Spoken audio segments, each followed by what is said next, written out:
My seat was at the children's table during my brother's promotion dinner. There are plastic seats, no place settings, and only a crude-on.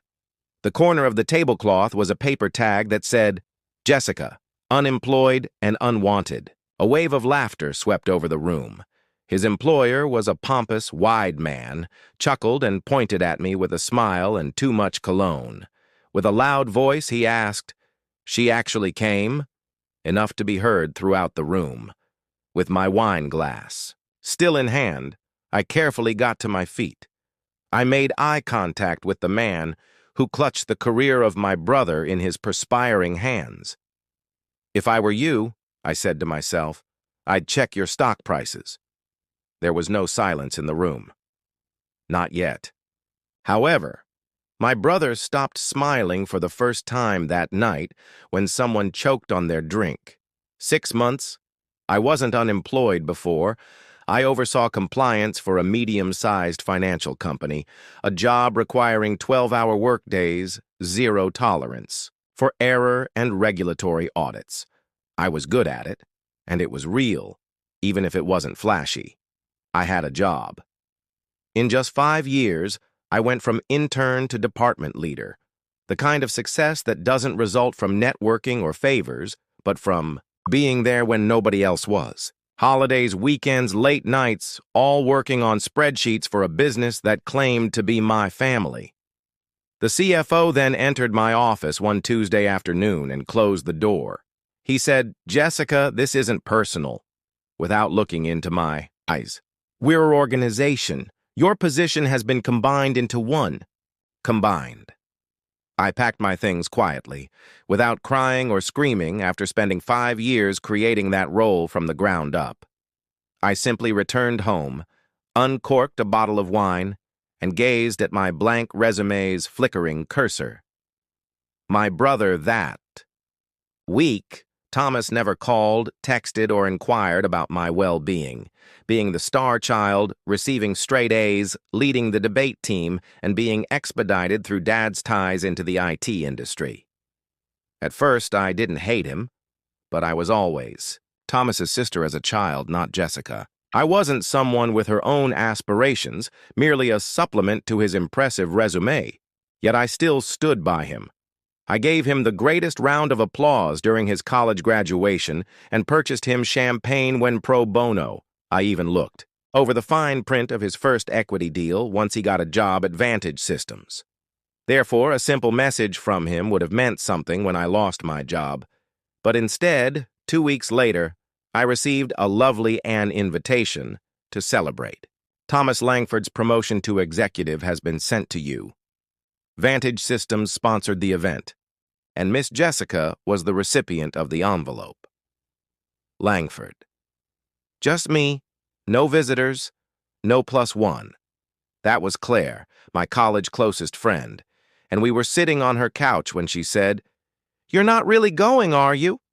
Surrounded by judgment and empty takeout containers.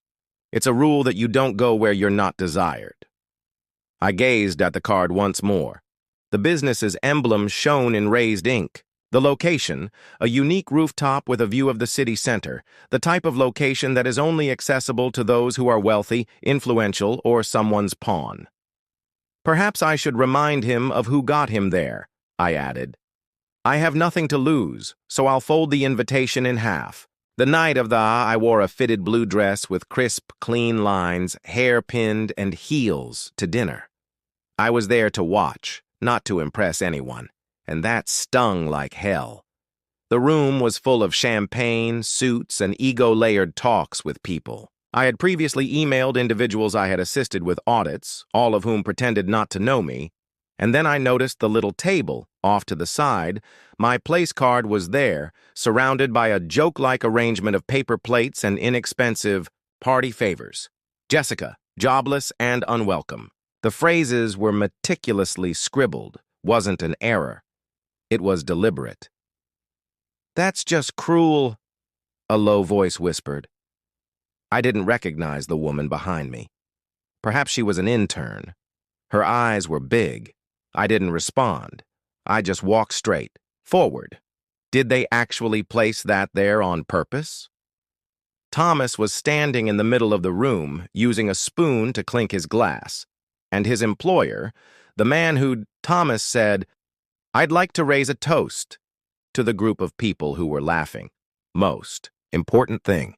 At that point, I interrupted. Not loudly, but just enough for the sake of others around us. "If I were you, I would tell the CEO, I'd check your stock prices." He didn't chuckle this time since an investor notice was sent out 2 hours later. And by Monday morning, I was no longer unemployed and Vantage Systems was being investigated financially. The cab ride. After dinner, there was silence at home, so I kept my hands still and glanced out the window as the city lights flickered by, unemployed and undesired, clasped around the place card. Not merely a joke, a message, oh, but I didn't cry since my own brother was too cowardly to stop, too preoccupied for that, because in the midst of the toast and the laughs, I had recalled my former self. During compliance meetings, the girl with the clipboard was the one who discovered 3 incidences of internal fraud in 4 years. They believed I was invisible, although I had reported questionable activities that had saved the company over $9 million in fines. I was dangerous because of it. When I got home, I opened my old laptop, which I hadn't used since my termination. There were still a lot of SEC filings, bookmarked web pages, databases for the business, the habits of a mind that never really stops, systems. They had gone public, and I watched their investor page load after typing it in. A modest IPO and reasonable. Growth 2 years prior, but I recalled, even before then, my former employer had thought about collaborating with them. We had carried extensive due diligence, and I had noticed a warning sign. It had seemed a minor detail, a disparity at the time. Too minor to be significant at the time in terms of vendor contracts and R&D allocation, but there was nothing left to lose. I had time, and I had a reason. I began my investigation on Sunday morning. Vantage's Q3 files were consistent and immaculate. Growth in revenue and little loss, but their licensing income breakdown didn't correspond with the patent activity I was tracking through the federal registration. They were recognizing revenue, which was not only strange but also possibly deceptive, from software licenses that had not yet received final approval. Revenue was extracted in accounting terms, forward, which is immoral but not illegal, and if investors learned about it, it might get untity. My next action was straightforward. I took screenshots, saved PDFs. After creating a burner email, I composed a brief anonymous tip and submitted it to a watch